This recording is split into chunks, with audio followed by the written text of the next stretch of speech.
Peace and prosperity, everyone. Brandon here with the Structured K9 Academy. Got a nice reaction video for you today, review video.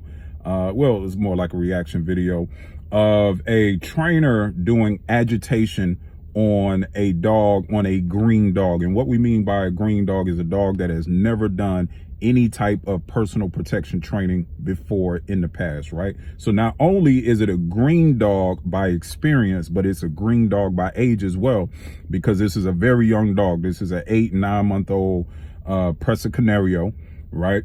Which by nature, you know, they tend to be mastiff type dogs, tend to be more defensive type dogs, right? But the challenge is with training dogs in defense, right? The number one thing is confidence, right? Is building confidence in the dog. So I'm going to be breaking down to you, you know, the process of what he's doing in his training. I'm going to be talking about what he's doing wrong, which I'm going to be honest with you is a lot that he's doing wrong.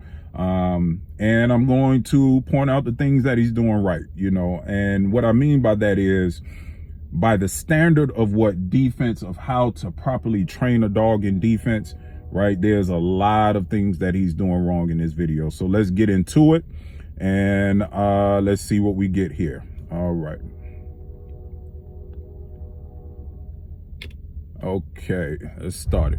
Green, right? All right, so the first thing you heard him ask if the dog is green, and the handler said very green. So now, first mistake, right? I can already see, you know, what's going on here, right? He's doing what we call trust breaking with the dog. So again, this is a green dog, not only a green dog by experience, right? So you should not be doing trust breaking with a dog that has never had any experience doing protection training, right? But the reason why, let me tell you why people do this trust breaking process, because they're trying to get the dog to bite faster, right? So, you know, anyway, you should not be doing any type of trust breaking with a green dog and with a dog that's very young in age, right? They just do not have the mental capacity to understand what's going on, right? So you're putting a lot of unnecessary pressure on a dog that you should not be doing, right? Let's get back into the video. Trust breaking. So as you can see, you know, he was acting like he was the dog's friend, and then he went in to pet the dog. And as soon as he saw the opportunity, he flanked the dog, right? So that's a technique that we use to basically flick the you know, the little skin part, right, between the hind legs and the connection in the stomach, right? The back of the stomach or the back of the rib cage, because it's not comfortable for the dog. So it causes a little pain. So what we're looking to get is a negative reaction, but it's actually a positive reaction because the dog is responding negatively to the discomfort, right? But we use that to build confidence in the dog, right? So it is a technique that is used, but unfortunately he's using it in the wrong way in this moment.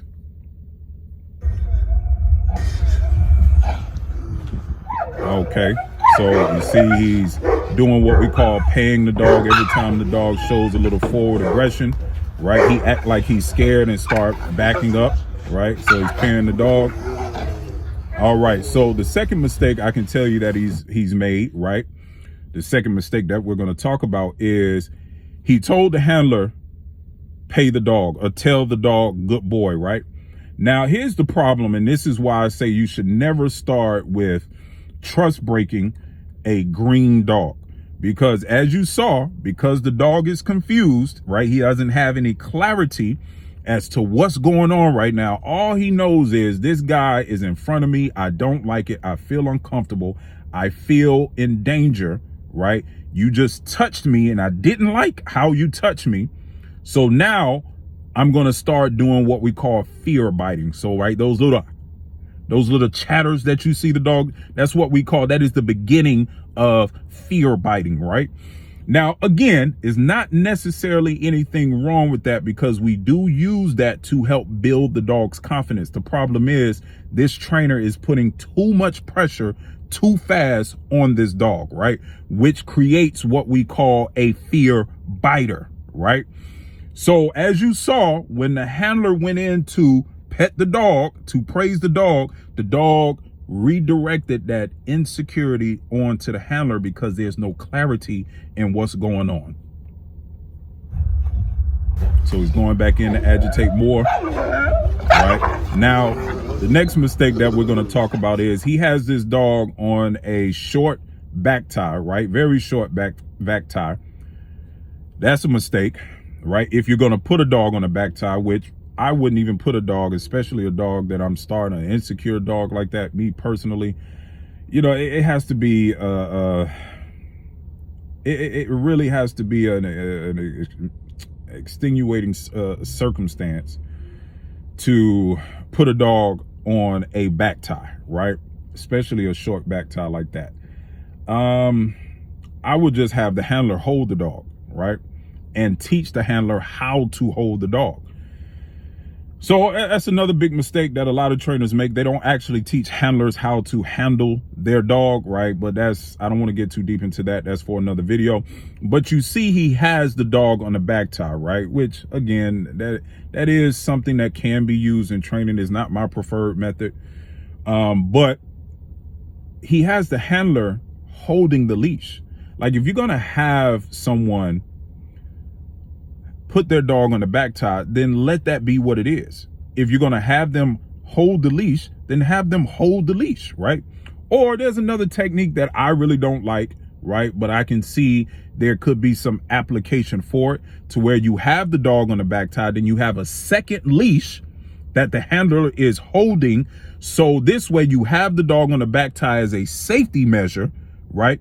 But then you rig the leashes to where the restraint, right, is coming from the handler, not from the back tie. The back tie is only there as a safety measure, right? So if that's how you're going to do it, then that's how I would suggest do it. Not have this dog on a 1 foot back tie, then have the handler bending over the dog that's already stressed out, right? And holding the leash that's already tight. That makes no sense, man. But let's get back into the video. So more agitation, right? You know, again, this is what we call paying the dog. The dog is showing some forward aggression. He's still redirecting because he's insecure, right? This is really too much pressure for this dog. It's really too much pressure for this dog. But because he's trying to get the dog to bite in a hurry, oh, so he just said, unhook the dog and hold the leash, right? Let's see. Hold on. He said, unhook the dog and hold the leash. So you holding that leash means something. What did I say? You holding that leash means something, right? So again, for me, man, because I know the handler holding the leash actually means something, this is why I personally like for the handler to hold the leash. This is why I personally don't like for especially a green dog, for you to put your dog on a back tie, you know, its first time out the gate. That's just me personally, man. You know, again, there's a way to do it. You know, if you're going to have your dog on a back tie, again, I explained how you can have 2 leashes on the dog. The handler is holding 1 leash, right? So he's controlling the dog, right? And the back tie is just there as a safety measure, just in case the handler dropped the leash or whatever it may be, right? So there's a proper way to do that with a green dog. This obviously is not the proper way. But he said that you holding the leash means something, but he didn't explain why holding the leash means something. He's not even telling him how to properly hold the leash. It's crazy, man.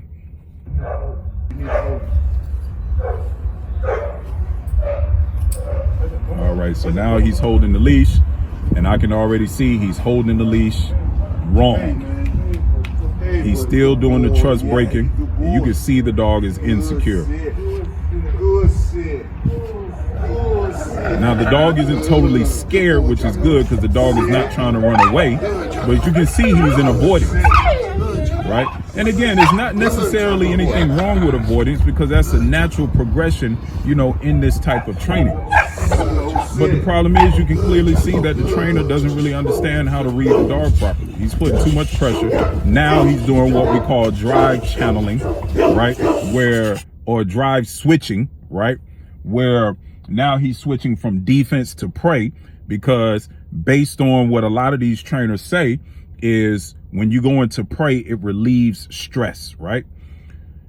Listen, just because you switch the drive in the dog doesn't mean the dog isn't stressed anymore, right? The dog is still clearly stressed. You can see the dog is still not confident, but because, you know, and I you know, just based on the level of, you know, just looking at this dog, I can see he has a pretty decent prey drive, right?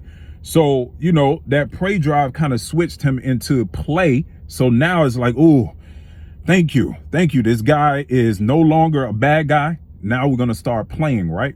But see, the problem with that is it doesn't translate to actual protection. When it's time to protect, there is no playing. It is real the entire time, right? But if you don't know how to build that properly over time in small increments, and the only thing you're looking to do is to get the dog to bite, then you're going to get videos like this. But let's get back to it.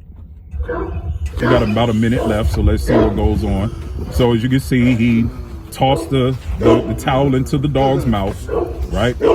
Because again, the goal is to get the dog to bite. That's really the only goal. It's not really to teach the dog protection, it's to teach the dog to bite.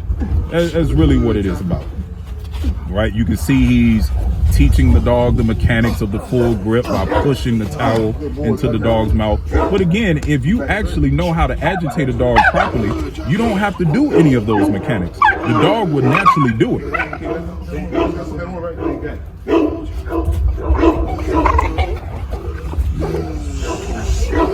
Going back into play. Again, even in that play mode, he's putting too much pressure by slamming the towel, you know, on the ground. That's too much pressure for the dog. He doesn't understand what that is yet, right? And you have the handler, every time the dog jumps forward, you have the handler snatching the dog back. So what you think that's communicating to the dog, right? If you're trying to move forward and somebody pulls you back, right, that's telling you, no, don't go forward, right? So it's just a lot, man. It's a lot going on here that needs to be fixed.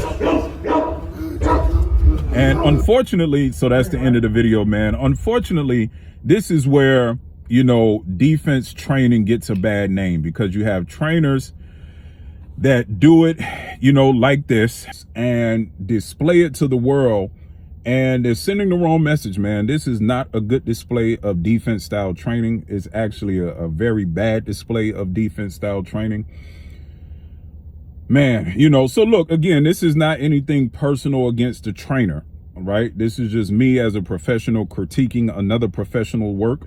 Especially, I consider myself a specialist in defense. So when you have people that are not specialists in what you do, you have the right to critique them, right? So look, hopefully you guys learned something today. If you have any questions, of course, you can reach out. You can send me an email to the Structured K9 Academy at gmail.com. You can send me a text or give me a call, 815-351-6636. Or you can send me a message to any one of my social medias, right? So look, that's it for today. Again, this is Brandon with the Structured K9 Academy. And until the next video, you are the master of your fate, the captain of your soul. Stay safe, better yet, stay dangerous. Peace and prosperity.